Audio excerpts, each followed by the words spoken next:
महाराष्ट्राचा Sahyadri, the untold stories of Sharad Pawar. Siachen आणि देशांतर्गत सुरक्षा. जगातील सर्वात उंच आणि खर्चिक रणभूमी म्हणून ओळखल्या जाणाऱ्या सियाचीनला भेट देणारे शरद पवार हे पहिले संरक्षण मंत्री. सियाचीन म्हणजे हिमालयाच्या पूर्वेकडील काराकोरम पर्वत रांगेतील 76 किलोमीटर हिमनदीचा भाग. हा भाग मध्य आशिया आणि भारतीय उपखंडाची सीमारेषा निश्चित करतो.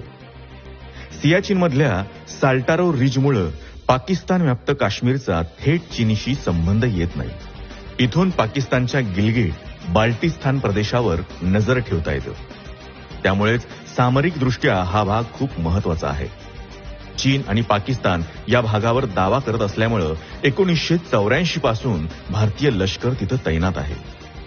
24,000 फूट उंचीवरचा पूर्णपणे बर्फाच्छादित भाग, उणे 60 अंशापर्यंत तापमान, कधी हिमस्खलन, कधी हिमवादळाचा धोका, अशा बिकट वातावरणात सजीवानं जगणं अशक्य वाटतं. तिथं धोका पत्करून आपले जिगरबाज जवान पहारा देत असतात. संरक्षण मंत्री असताना पवारांनी काही सहकार्यांना सोबत घेऊन सियाचीनचा दौरा केला. अगदी टोकाच्या बेनेझर पॉइंट पर्यंत ते गेले. इतक्या प्रतिकूल परिस्थितीत जवान कसं राहतात हे त्यांनी प्रत्यक्ष अनुभवलं आणि तिथं जाणवलेल्या त्रुटी कमी करण्यासाठी प्रयत्न केले. संरक्षण मंत्री म्हणून त्यांनी नौदलाच्या सर्व तळांना भेटी देऊन जवानांचं मनोबल उंचावलं. दक्षिणेकडच्या शेवटच्या टोकावरच्या दुर्गम इंदिरा पॉइंटवरही ते जाऊन आले. संरक्षण मंत्री म्हणून काम करत असताना त्यांनी हैदराबादला हेलिकॉप्टर चालवण्याचं प्रशिक्षण घेतलं. पुढे MiG-27 खरेदी केल्यानंतर त्यांनी त्यातून उड्डाण केलं. बॉम्बे हायमध्ये झालेल्या नौदलाच्या सरावामध्ये सहभाग घेतला. आसाममधल्या United liberation front of Assam म्हणजेच अल्फा या सशस्त्र दहशतवादी चळवळीला आळा घालण्यासाठी पोलिसांसोबत सैन्याला मदतीला पाठवलं. त्यासाठी त्यांनी सप्टेंबर 1991 मध्ये ऑपरेशन रायनो राबवलं. पवारांनी आधीच्या ऑपरेशन बजरंग मधील चुका टाळून इंटेलिजन्सचा अधिक वापर करत हे ऑपरेशन यशस्वी केलं.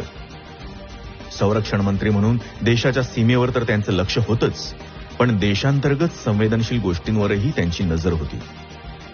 6 डिसेंबर 1992ला अयोध्येत बाबरी मशिदीची घटना घडली. हिंदुत्ववादी संघटनांनी अयोध्येत यायची भूमिका घेतल्यानंतर सामाजिक सलोखा आणि ऐक्य जपण्यासाठी केंद्र सरकारनं पावलं उचलावीत असं पवारांचं मत होतं. मंत्रिमंडळातील काही सहकाऱ्यांनी हा मुद्दा गांभीर्याने घेतला नाही, तेव्हा पवारांनी त्यांच्या पातळीवर प्रयत्न सुरू केले.